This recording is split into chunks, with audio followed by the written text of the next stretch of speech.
Okay, a quick recap for the recording about conversion.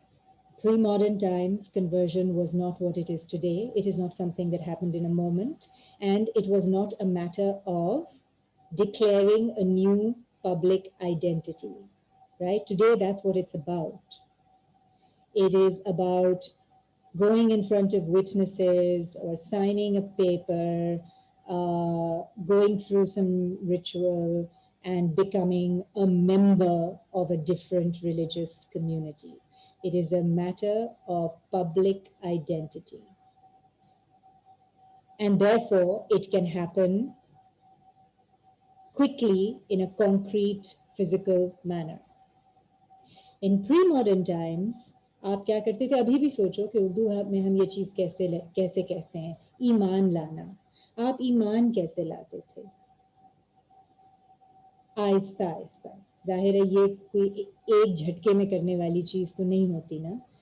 You learned, maybe you attached, usually you attached yourself to um, a person whose spirituality you believed in, whose goodness you believed in. This is the role that Sufi sheikhs played. You watched that person, you started to copy some of the things they did. Then your children continued and they copied more of the things that they saw amongst this family of Sufis. And eventually, you started naming your children Arabic names or Quranic names. And finally, you had this sense, maybe 4 or 5 generations down, this sense that, we are Muslim. So public identity was not important and it came much later. The internal adopting of Islam, idea by idea, belief by belief, practice by practice, that was more common.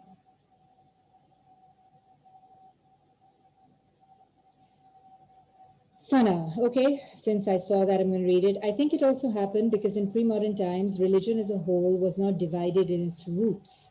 A lot of religions were also overlapped, and there was not as much institutionalization of religion. That is true for Islam. It is not true, for instance, of Christianity in Europe. That was highly institutionalized, right? Which is why the only thing that European colonial rulers understood was a very clear institutionalized form of religion.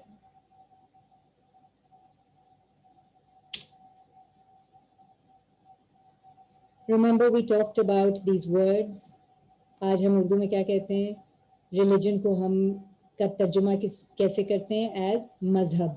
But actually, for centuries and centuries and centuries, and in Arabic, mazhab means school, legal school. Are you a Hanafi or a Shafi'i, even a Jafari, right? It's not religion. The reason that's interesting is because it's actually quite apt to call religion mazhab today, because we have come to define religion in modern times by religious law. What is religion? Religion is a certain set of rules that you have to follow. But that very legalistic definition of religion is modern, okay?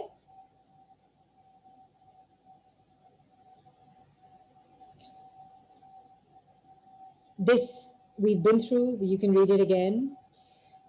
Sufis lived amongst communities of ordinary people who belonged to other older spiritual traditions. There are many. We won't even call it, in India, it's not even just Hinduism.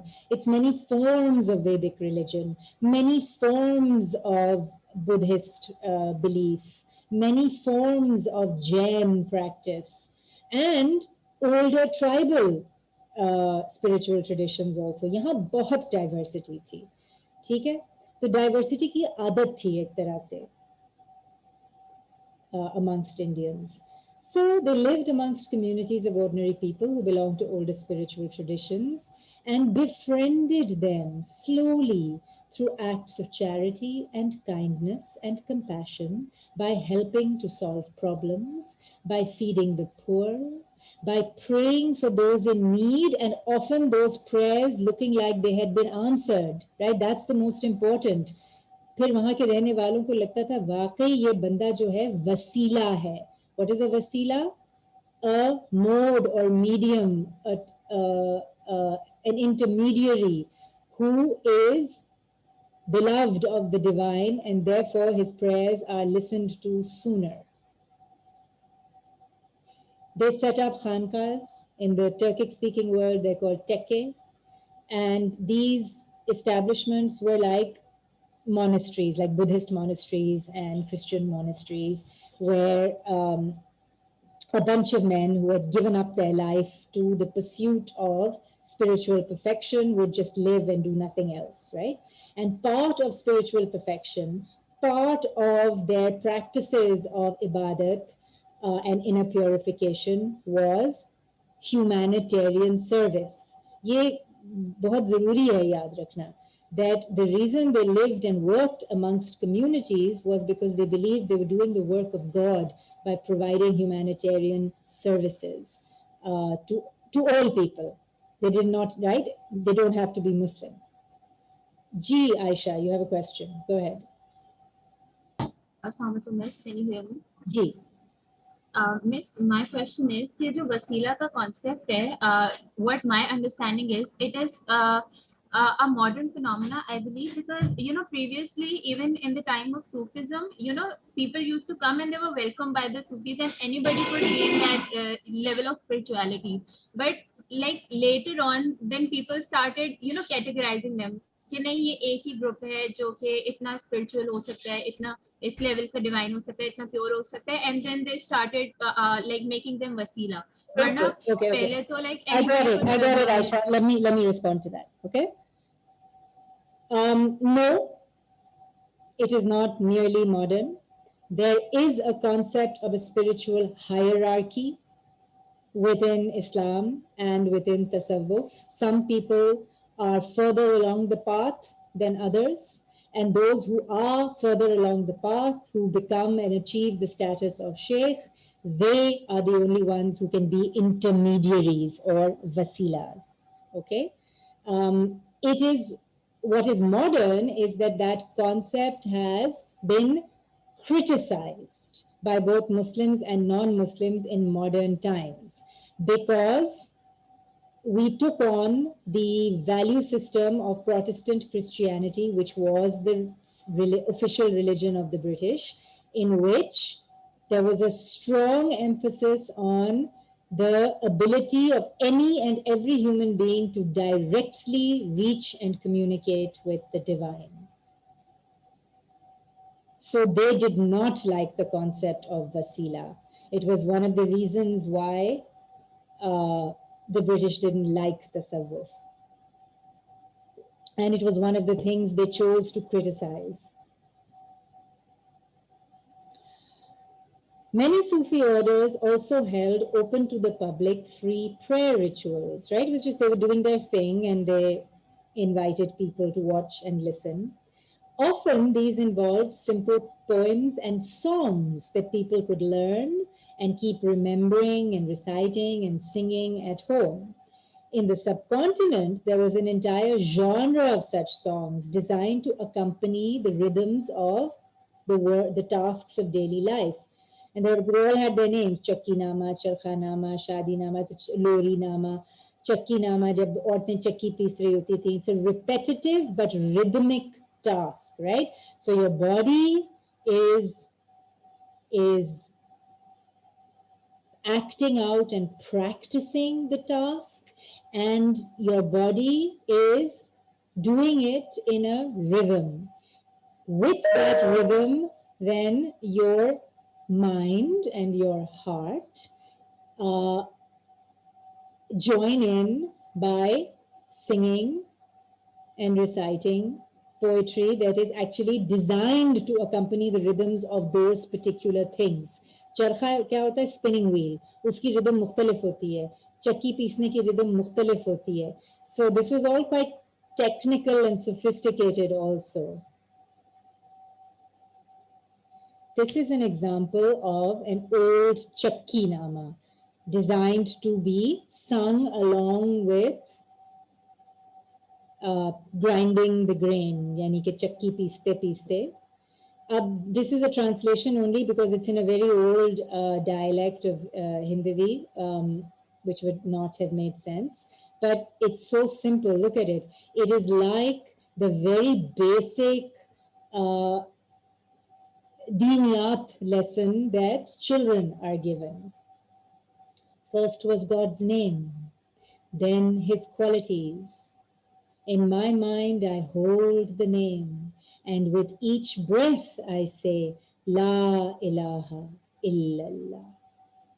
God himself, from the hidden treasure, has created the whole world artistically with beauty.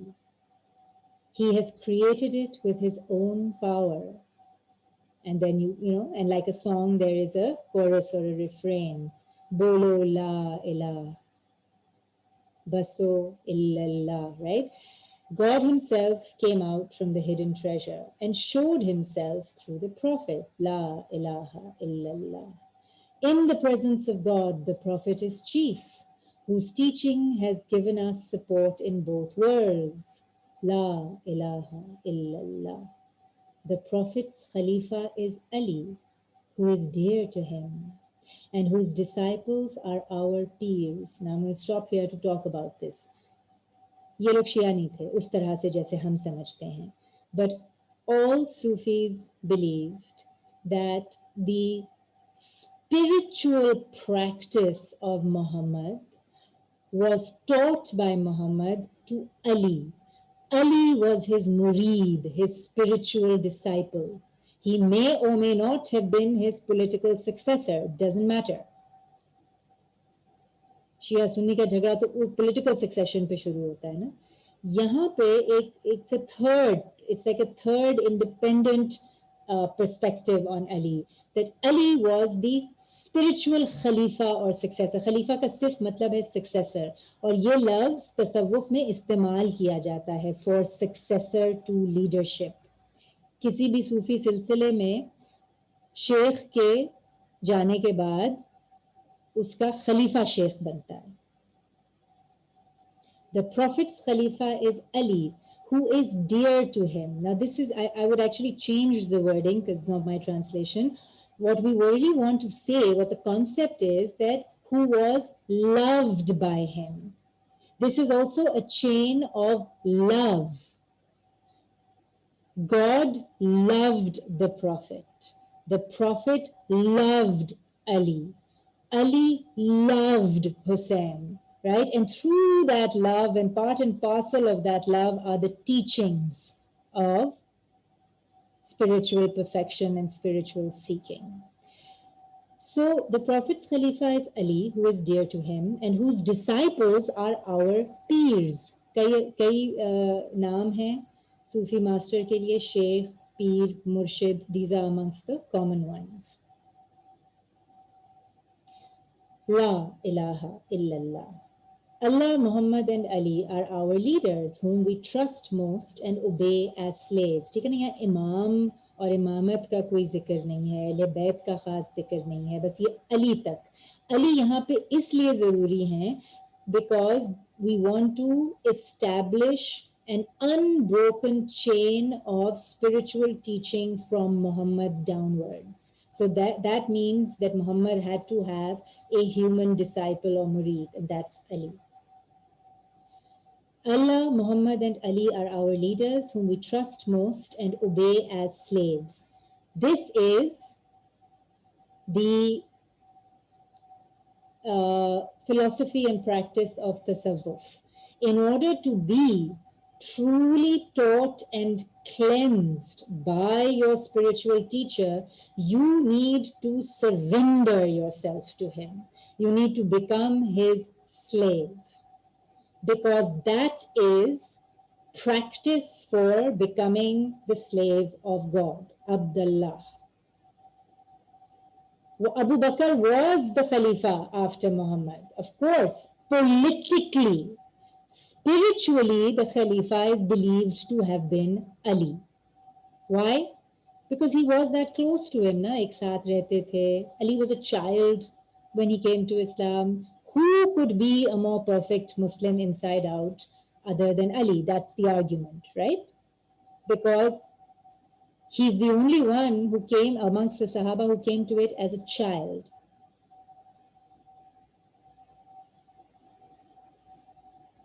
Our Peer has taken our hands in his, right? This is also a very loving, affectionate gesture. He has connected us with all his heart. What does this mean? ये है concept वसीले का, right? It's not merely a sifarish, which is how we think of it now in very modern terms. It is about being the bridge connecting, creating bonds of love between ordinary people and the source of love, which is God, the divine. The sheikh is in the middle, right? Imagine the sheikh standing on a bridge on top of a river with his arms spread out on both sides. On one side, he's holding the hand of a normal person who wants desperately to talk to communicate with, to feel, to reach God, right? He's holding his, with one hand, he's holding that person's hand. And with the other hand, he's holding the hand of God himself. So he is very literally the bridge or medium of communication or channel connecting ordinary people with the divine. Why does he have this special place? We will talk about that now. इसकी ज़रूरत क्या है? Okay, this is what I was talking about when we began. Many of you are confused. Even just now, Aisha asked her question saying, in the times of Tasawwuf. Tasawwuf is not over.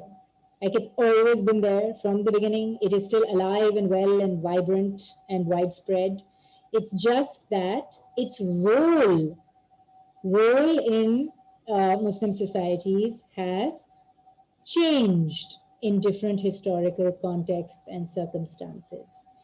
So there is a very early stage in the first 3 to 4 centuries of Islam, which is a stage when individual pious people started to philosophize, right? Come up with certain concepts and ideas, as well as certain practices that later on became the basis of institutionalized tasawwuf. But in the early centuries, it is more or less a matter of individual effort. But certain of these individuals were really good at what they did. They were really impressive. They were really good people. So other people were attracted to them as role models and wanted to learn from them. And through this process, slowly over time, you get Sufi orders or silsilas. Silsila ka matlab literally hai chain, a transmission of spiritual teachings from one generation through to the next. By the 12th century, Sufi silsilas or orders had become quite institutionalized. इसका क्या मतलब है कि वो काफी हद तक socially or intellectually organized हो गए थे. There were specific beliefs and specific rituals and specific spaces, as well as an identity associated with the name of whoever they manhood as their founder. तो फिर आपका कादरी सिलसिला और आपका सोहरावर्दी सिलसिला और शाहदली, Chishti, Naqshbandi, Aahista Aahista these major silsilas came into being. Now we come to the historical period that we are studying in this course, which is the centuries after the Mongol invasions. 13th century में Mongol invasion होता है. बहुत तबाही मचाते हैं Mongol. But one of the most symbolic and critical things that they did was to execute the last Abbasid caliph and all his sons and grandsons. They ended not only the Abbasid dynasty, but also the very institution of the caliphate that was carrying on unbroken. Yes, it went from family to family, but the institution was of the caliphate was carrying on unbroken from the Prophet himself. The Prophet passes away, Abu Bakr becomes the first political leader of the Ummah, the first political Khalifa, right? And then there's an unbroken chain of Khalifas until 1258. How many centuries is that, guys? 6 centuries. For 600 years, there has been a powerful central institution of leadership called the Caliphate. There's always been a Khalifa. Sometimes the Khalifa was effective and powerful. Sometimes the Khalifa was stupid and weak, and the state was run by his generals and ministers. But symbolically, the institution of the Caliphate was very important. What did Muslims do, right? What did they do when this institution was so violently ended? Can you even stop for a moment and just imagine, like use your faculties of imagination and try to imagine the depth of the trauma?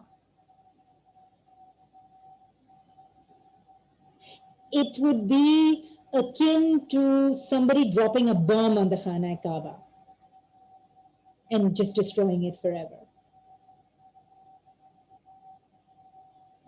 Symbolically, that's what the destruction of the caliphate would have been like for 13th century Muslims. Yes, at times there was more than one caliphate, but that was the Shia-Sunni rivalry. ठीक है, एक Abbasid empire था और एक Fatimid empire था. Those are very political military empires, and their leadership belonged one hand to the Fatimid dynasty, who was Shia, and on the other hand to the Abbasid dynasty that was Sunni. The Umayyad Caliphate in Spain didn't last very long.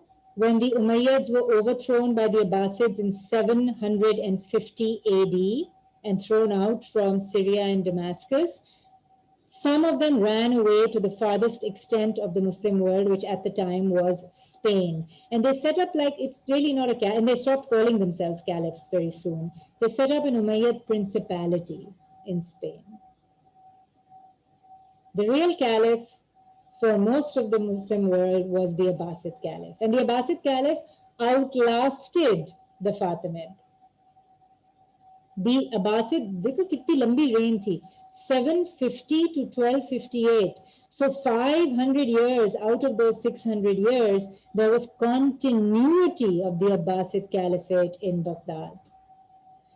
इस दौरान, in 500 साल के दौरान, half a millennium, guys, Fatimid Caliphate arose and Fatimid Caliphate died out. Yes, there was an Umayyad presence in Spain, that is very correct, but it was just nowhere near as influential or powerful as the Abbasids. And they did not even try to rival them. They just wanted a place to hide out and be safe as a family.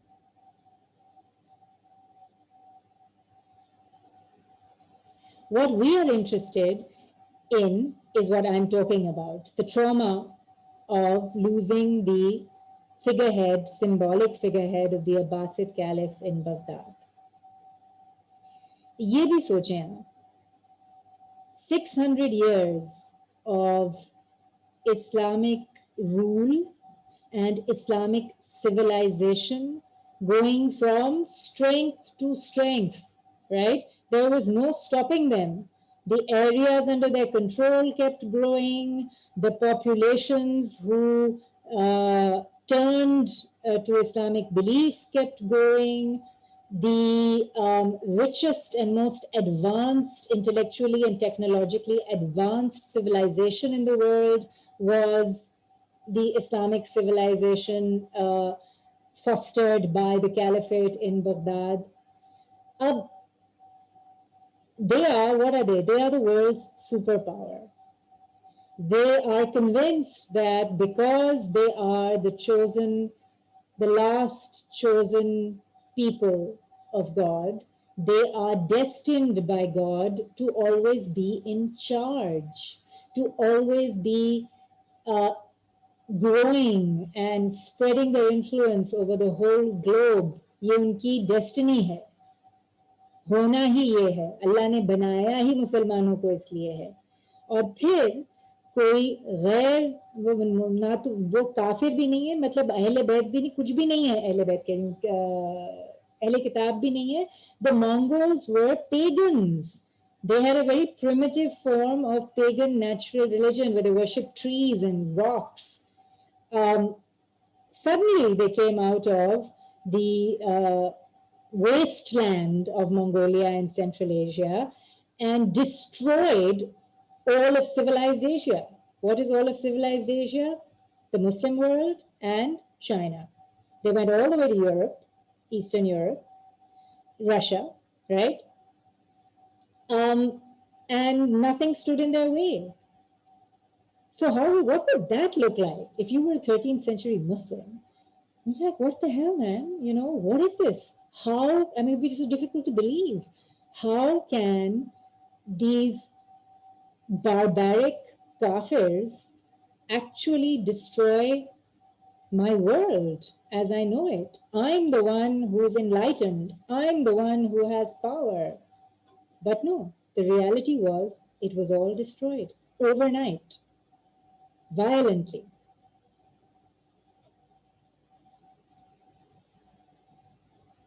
Scourge of God, yes, thank you.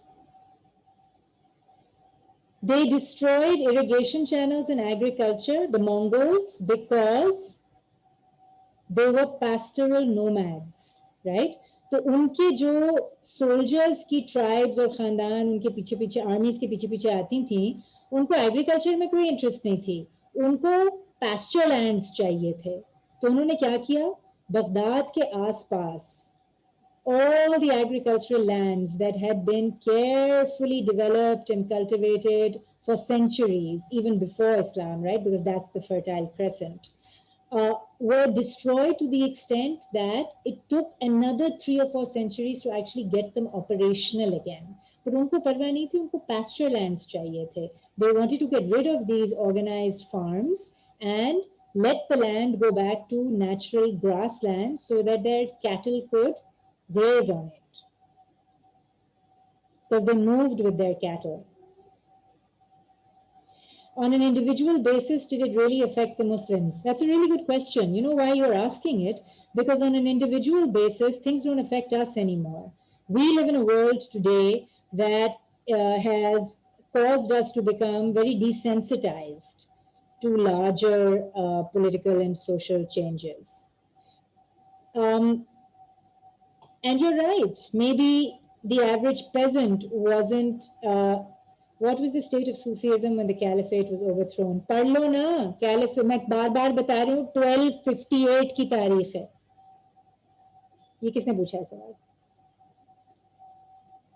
Ifra, can you read the relevant section from the slide which tells you what the state of Sufism was in the 12th and 13th centuries?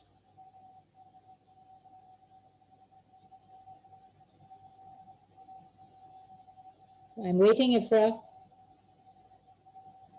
Yeah, miss. No, I mean, how was like, I mean, no. What I mean is, what was the role of Sufism at that particular time, like while this was happening, and obviously, the Muslims needed some anchor, right, at that time when the Abbasid Caliphate was destroyed. Exactly. So Sufi orders are already quite established. but they haven't reached the level of prominence that they reached in the post-Mongol centuries, because they stepped up uh, to fill this gap of spiritual leadership. You might ask, well, how come there wasn't a class of ulama that did that? Well, one answer to that is that there was no division between Sufis and ulama. They were often, more 90% of the time, they were the same people. This is the normal course of events in the life of a Muslim intellectual, professional intellectual. He would go to school, he would go to university, which is sort of a higher madrasa. He would learn tafsir and hadith and fiqh.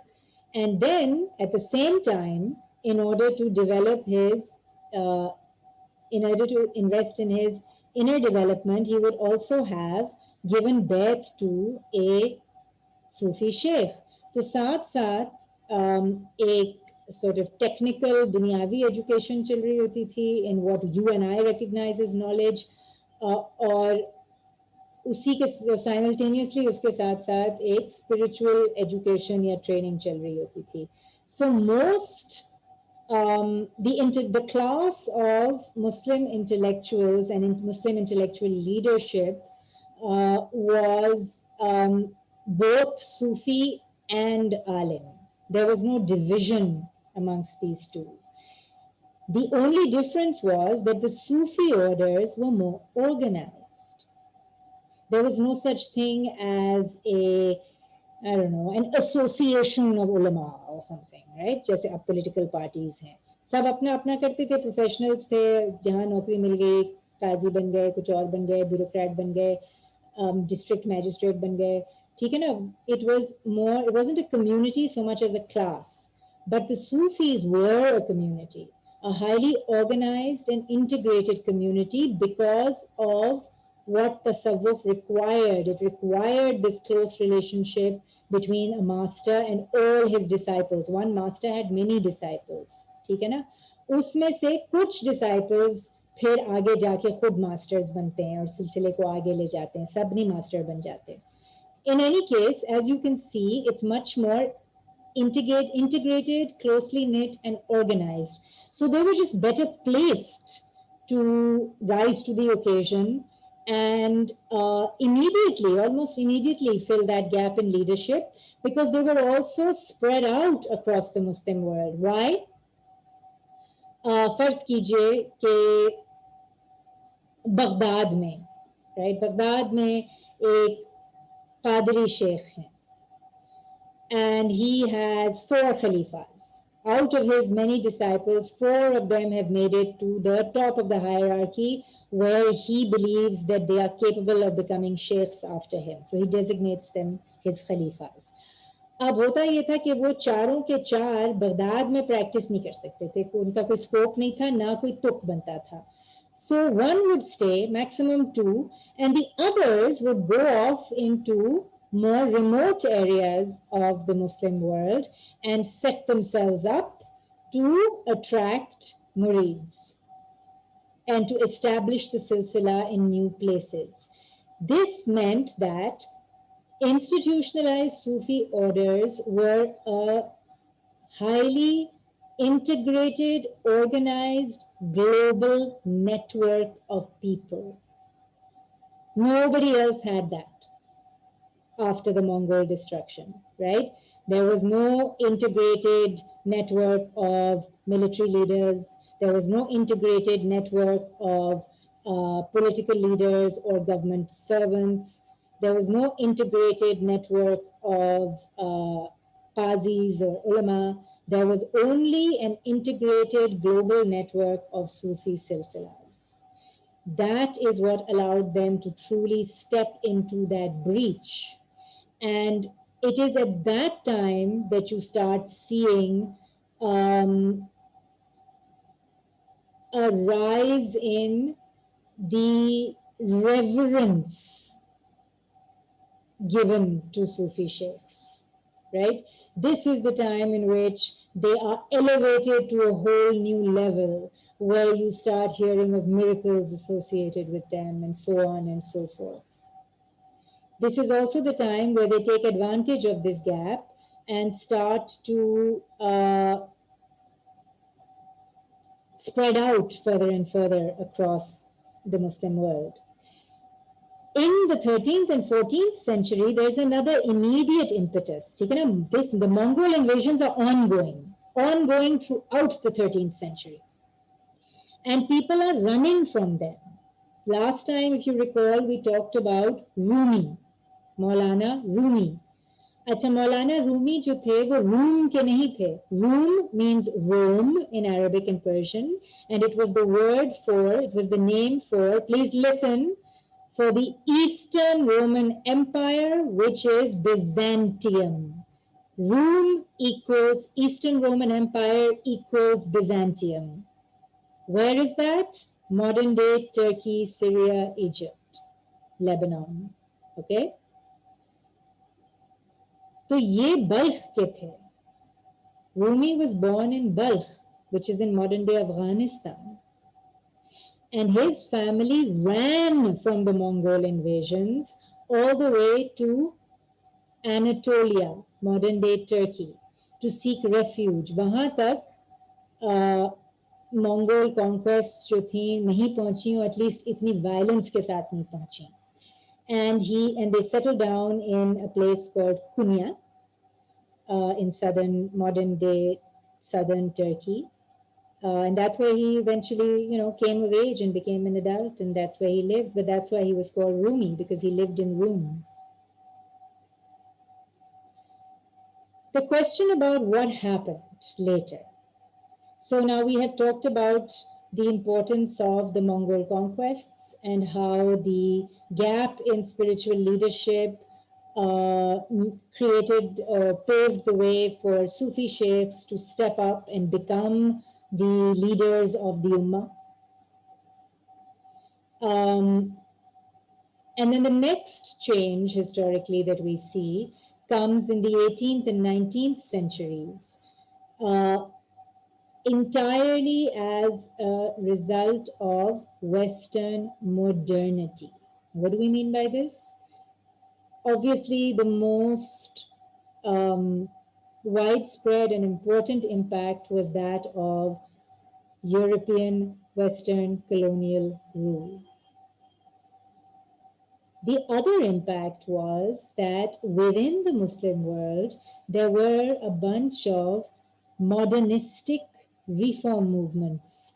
The most influential and successful happens to be the Wahhabi reform movement in Arabia. But even the Wahhabis only succeeded because they received money and weapons and military aid from the British. And so they were able to politically and militarily take over the Arabian Peninsula and establish a monarchy, which today you know of as the Kingdom of Saudi Arabia, the house of Ibn Saud, who was a follower of Abdul Wahab. Khair. ये जो modern reform movements भी थे within the Muslim world, why do we call them modern? One reason, of course, is that they happened in a period that is called modern. After the 18th century, the whole world is moving towards or taking on aspects of modernity. But the other reason is that in many of their values, they are very modern, particularly the value of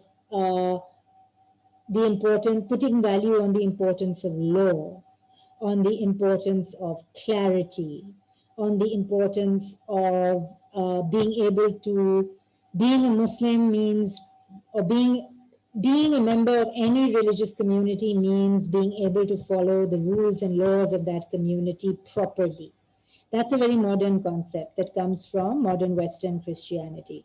It also defines modern reform movements in the Muslim world. So the universalism and the inner emphasis of tasawwuf are challenged and rejected by the powerful forces of modernity. Colonial rule is the single most important, but also the rise of modern reform movements within the Muslim world, such as the Wahhabi movement in Arabia, so on and so forth. During this period, tasawwuf was cut off from its central and integrated place within Muslim culture and society. Sufi spaces, Sufi ideas, and Sufi practices became more and more marginalized. Within the Muslim world, a new demarcation or division was created between the irrational Sufis and the rational ulama. Who were these new modern rational ulama? Those who had reinvented the role of alim in a very modern form, such as the example I gave you last time, the ulama of Deoband.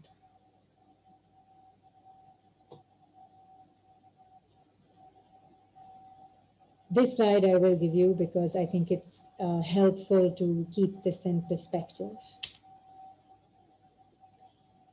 Okay, now this is a way to try and understand what the Mongol invasions did to give tasawwuf a even more, I mean, tasawwuf was already very present and very widespread, but the Mongol invasions catapulted Sufi orders and Sufi sheikhs into a role of dominant leadership. It became the dominant way of life in the Muslim world. So here's the historical shift that happened. You had an Islamic caliphal state.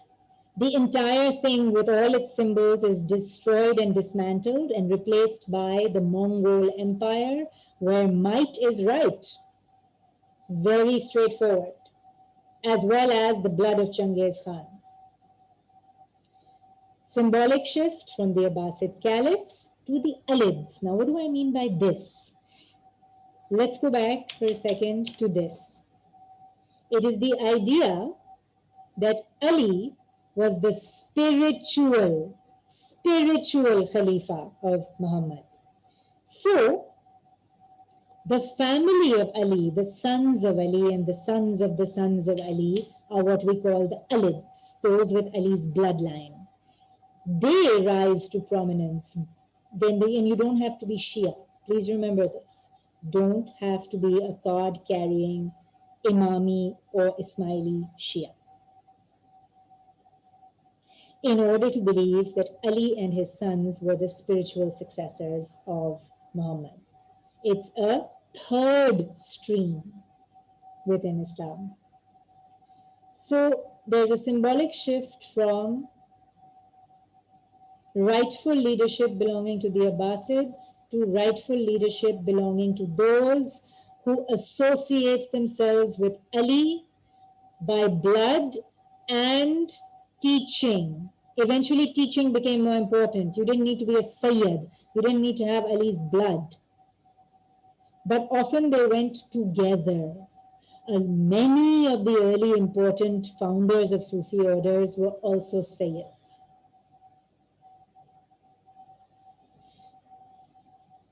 Under the Islamic State, very early on, the institution of the Sultan emerged. Sultan कौन होता था? Sultan जो था वो एक तरह से खलीफा का prime minister, the real political and military power in the land. These usually used to be Turkic generals. And this happened really by the 9th century, this had started happening. They were sultans running the show. They always did it in the name of the Abbasid Caliph. Please remember that.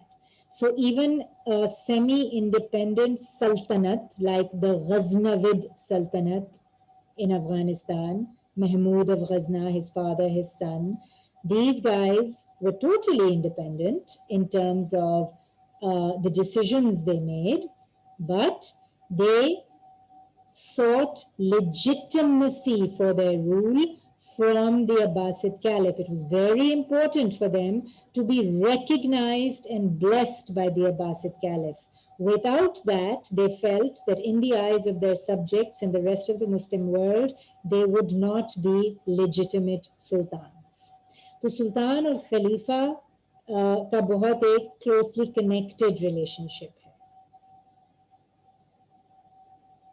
So as the historical shift from Khalifa plus Sultan is killed, and all you have are the rulers of Genghis Khan's bloodline. Similarly, the symbolic shift goes from now that there is no more caliph to bestow legitimacy on people. Who is going to bestow legitimacy? For the Shias, it is the Imams and the representative of the Imams. But for others, and most Sufi orders would call themselves Sunni today, it is the concept of the Wali. Wali means friend in Arabic. And Wali Allah is friend of God. Wali Allah, friend of God. That is the qualification of the Sufi master to any kind of leadership or mastership. It is that he is the friend of God. There is a relationship of intimacy, trust, and love between the Wali and God. Therefore, the Wali is somebody who can step into the role of the Caliph, who also was meant to be an intermediary between regular people and God. So that is the question of legitimacy. Now we come to the question of sovereignty. And just to wake you up, I'm going to take a short break from the slides here. Can someone please tell me what sovereign and sovereignty means?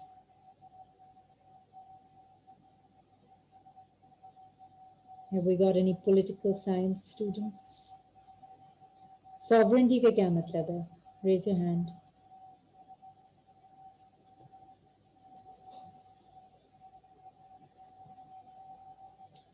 Ji Asha. Ma'am, can we say some recognized power, like some authority who is recognized by the globally or in the Muslim world? That is true, but it is not the sort of ultimate definition. Autonomy, supreme power, supremacy, power, governance. Come on. Somebody, yes, all of that is correct. Somebody give this a try without writing. Speak. Independent power. Varya, can you come and tell us more, please? Hi, can you hear me? Yeah. So I think sovereignty basically means when there is the highest power but their rule or their authority is independent. For example, we say that sovereignty of Allah because we consider him to be the one and only God. Okay. Close. Yeah, it's true. I think, but the more definitions we have, the more this will become clear. It's a very complicated, difficult concept. Anyone else? What is sovereignty? हाँ, खुद मुख्तारी तो आप रहने ही दें. हाँ, बहुत ही पैदल सा ट्रांसलेशन है.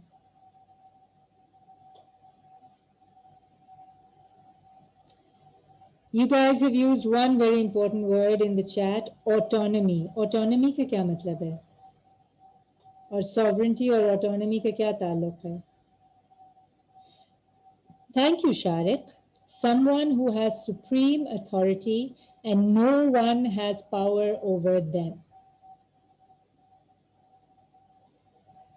Huzaifa.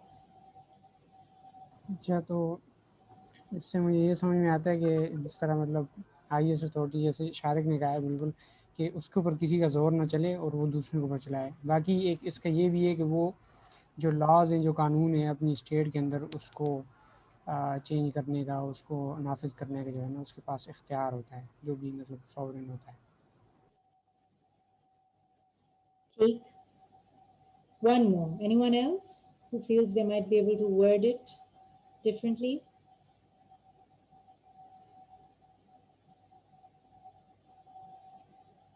Ji Ayaz.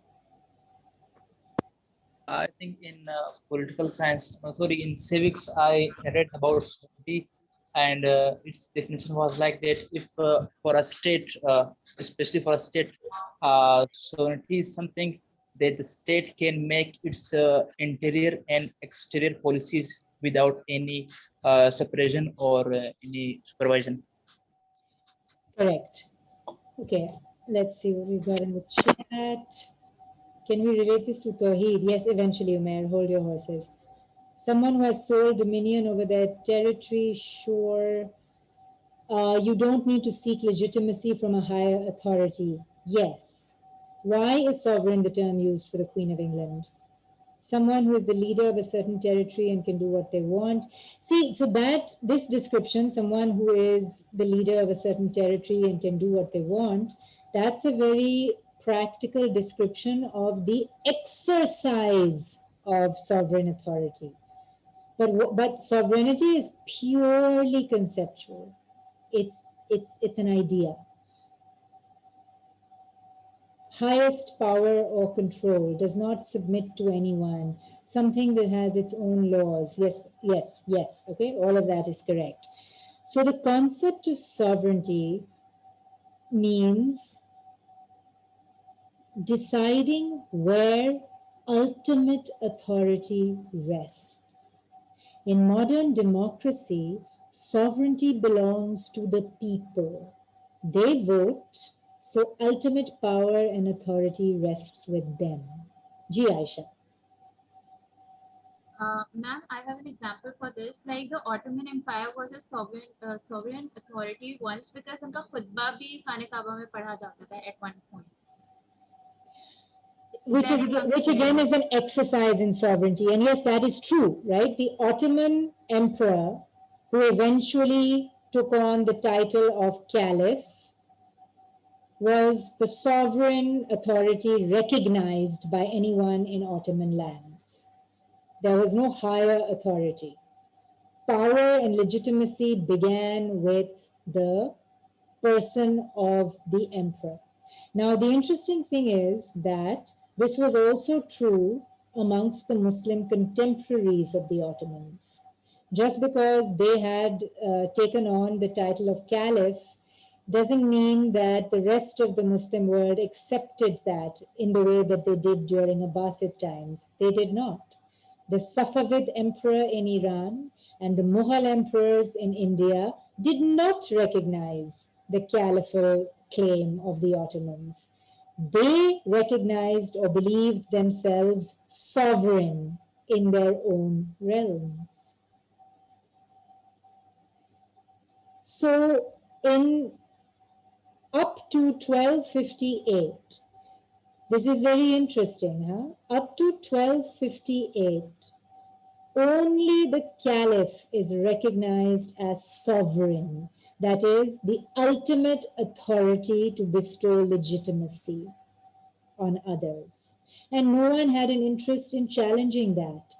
All military and political power became institutionalized in the office of the Sultan. खलीफा के नीचे कई सुल्तान होते थे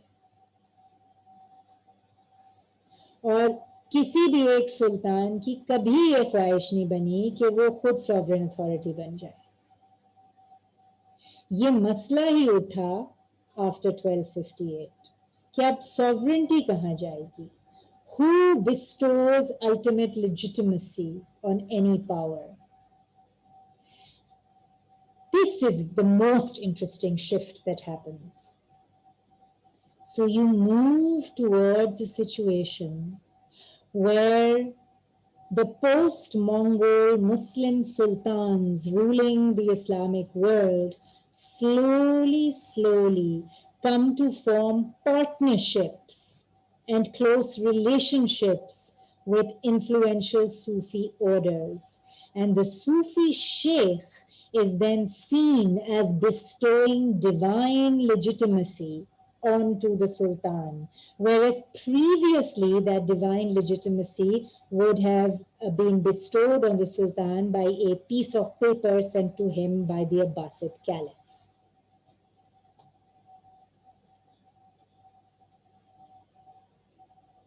Sovereign authority rests with one person at a time only. Well, one institution. So it is not the woman Elizabeth who is the sovereign of Great Britain. It is the institution of the crown which holds the sovereignty of Great Britain. And different human beings come in and sit on that chair at different times.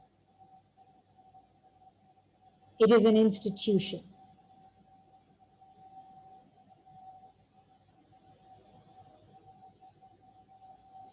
What makes it an institution? The continuity, right?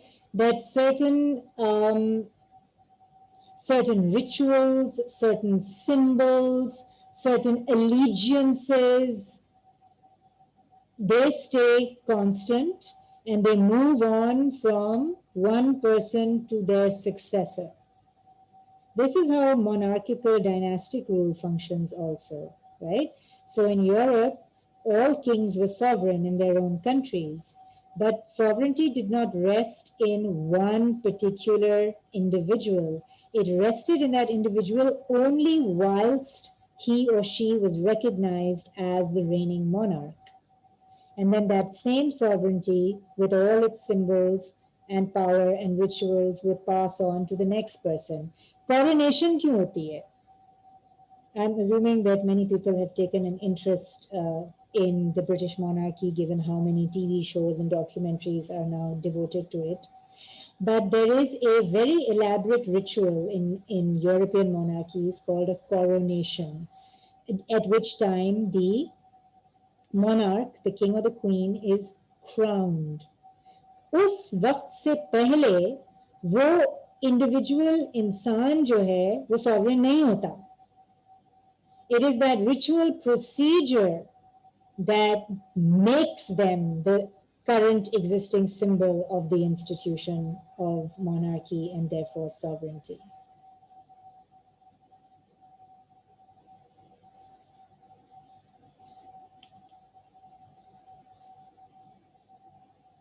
This I've been over with you. I want you to really make a concerted effort, even in your own heads, not to say the word Sufism. It is not an ism. It is a connected but diverse and widespread tradition within the larger spiritual traditions of Islam. As I've told you before, Sufis trace their particular path or tariqah to the Prophet himself.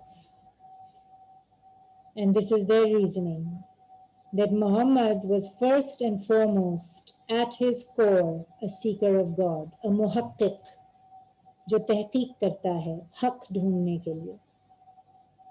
Then, because he was so good at it, he was chosen to be the messenger of God, which is a very specific kind of role.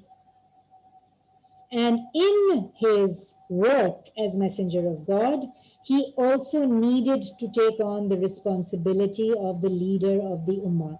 So if you look at this, these three roles of the person of the Holy Prophet, the leader of the Ummah is his last and most superficial role from the perspective of a Sufi. His true nature is this, the seeker of truth. So the first Sufi, okay, this is a nice trick, maybe not so trick question. Who do you think the first Sufi probably was? According to Sufis.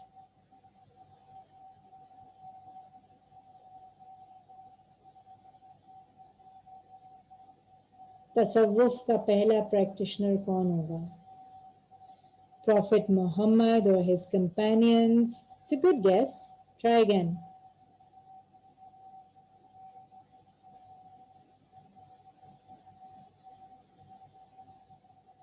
Adam, thank you, Josefa. Adam himself.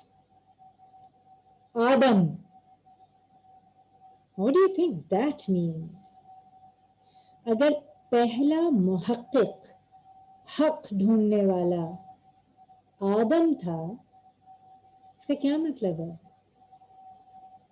It has very important critical implications for how Islam thinks of human beings. Right, he was the first human. But if the first human was the first Sufi, what does that say about our conception or the Muslim conception of the human being? All humans can be Sufis, exactly. Everybody has this innate, latent ability, but it takes an enormous amount of effort and work to actually walk the path of tasawwuf, and that path is tariqa, tariqat, tariqa. Do we have a hand? Jyoti, did you want to say something? Miss, I wanted to say that can it mean that since Hazrat Adam is the first human being on earth, that Islam began with him and will last till the end of time? Thank you. That's a very astute observation. There is, within the philosophies of tasawwuf, there is a very universal claim and a very universal interpretation of Tawheed.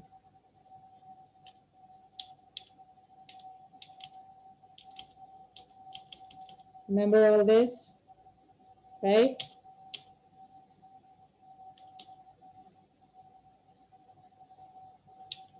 If Tawheed means one God, one truth, one reality, one universe, one humanity, then why is there so much diversity? What do we do about this diversity? How do we understand it? Well, this is how we understand it. Diversity is a human perception. Difference is a human perception. Our human limitations cause us to not recognize the elephant for an organic whole creature, but to touch its trunk and think that it is a snake. Right? This is a metaphor for the human condition. Doesn't this resemble the concept of being one with Brahma? Yes, it does, right? These universal concepts are obviously not unique to Islam. No Sufi would expect them to be unique to Islam, because what are the universalist Sufis looking for? They believe in genuine Tawheed, all-encompassing Tawheed, that if you scratch the surface, andar se har, every human soul is the same, equally capable of being touched by Haqq. And the problem lies with superficial worldly human perceptions. This elephant is how blind, narrow-minded, worldly human beings view the world and reality. This elephant is true reality. It is a single organic whole made up of different parts.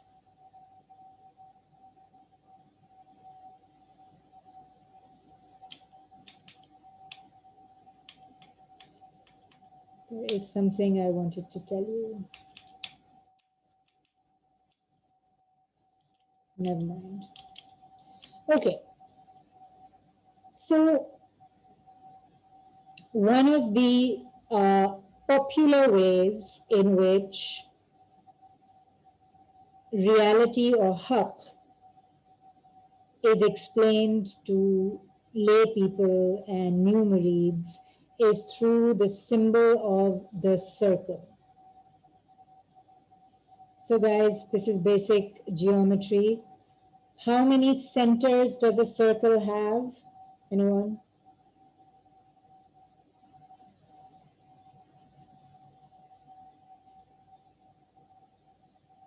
Thank you. One, right?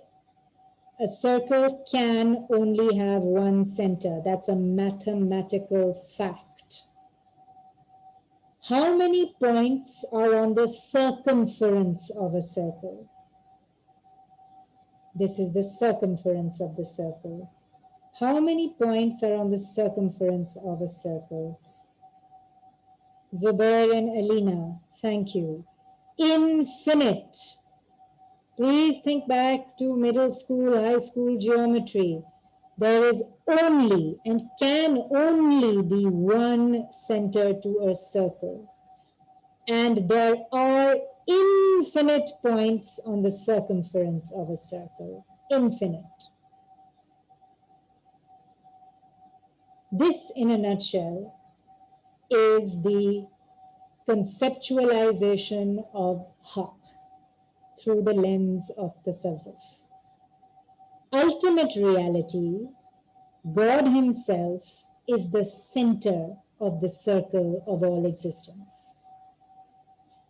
We, as human souls, could start our journey on an infinite number of points on the circumference of the circle, because we're all on it. But we have a common goal, which is to reach this one single center. Now we might follow the path of rational philosophy, right, to get to Haqq. We might follow tariqa, or the path of tasawwuf, to get to Haqq. We might follow the path of law or sharia to get to Haqq. And then there might be other people, such as followers of Vedic religion, who practice tapasya, which is like tariqa, to also get to Haqq. Yes, they point towards the center, and all of these, if there are infinite points on the circle, that means there are infinite number of paths to get to Haqq. It's as simple as that. If there are an infinite number of points on the circumference of the circle, any of those infinite points could be your starting point, and therefore there will also be infinite paths from the circumference to the center. Tapasya, beta, is a Sanskrit word which means spiritual striving in the Vedic tradition. So it is analogous to tasawwuf and tariqa.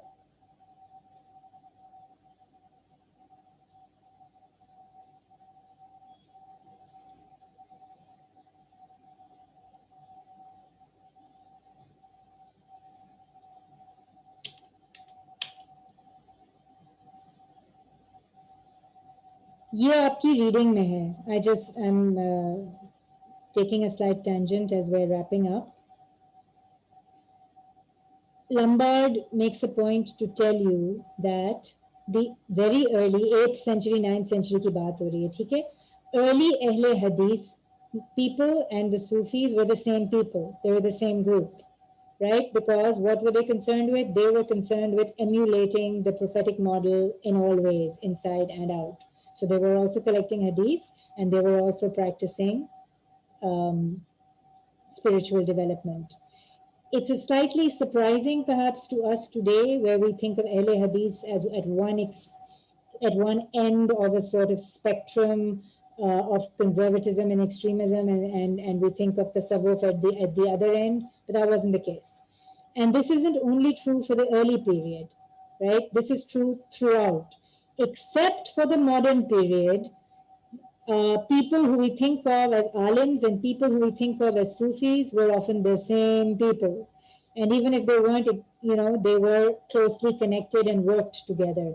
Koi antagonistic division nahi tha. I'm going to give you that. I'm not going to go through it. We've done this. There's just one more thing I want to tell you. This one. Returning again to the metaphor of the blind man and the elephant. Most human beings are not capable of grasping the wide and deep nature of truth or Haqq. So they catch hold of whatever happens to be in front of them, right? Let's say that you're born Jewish in Israel. What options do you have except to grow up Jewish? It's not your choice. You don't have an option.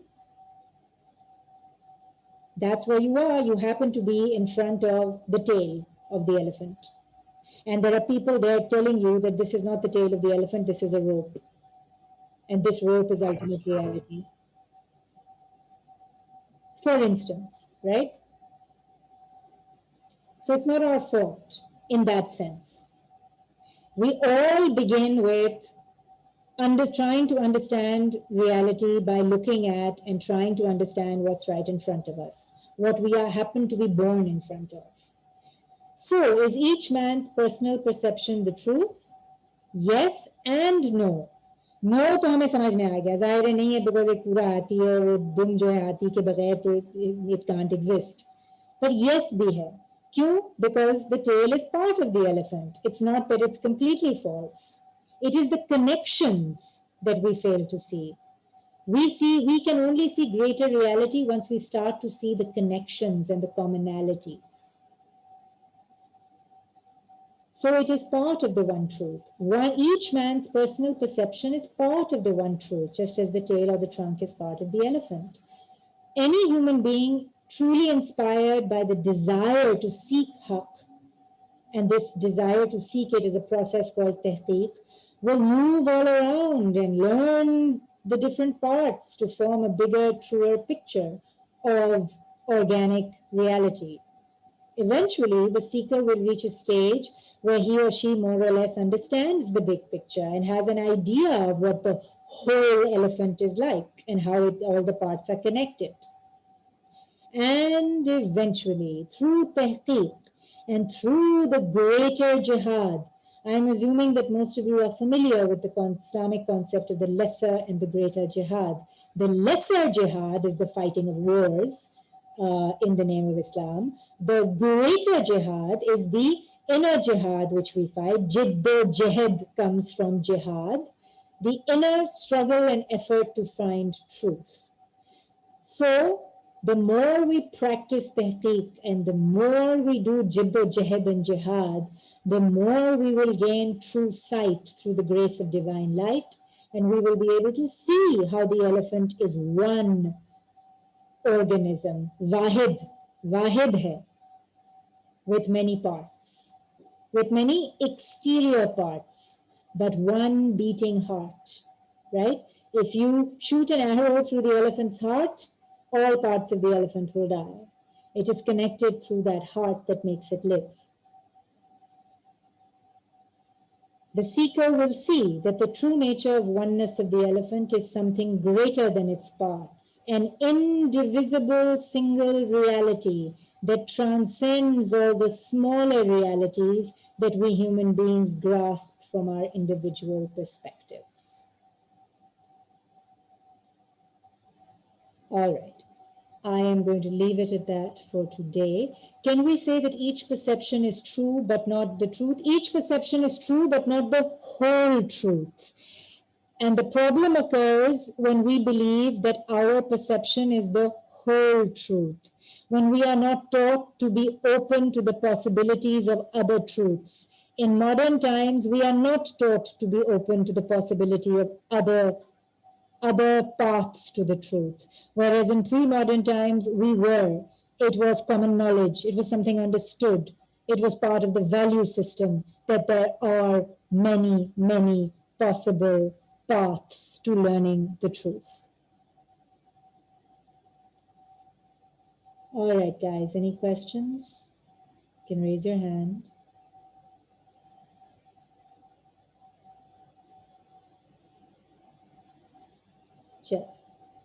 जल्दी जल्दी सब भाग रहे हैं, ठीक है. Take care of yourselves. See you in tutorial tomorrow. Take care. Khuda Hafiz.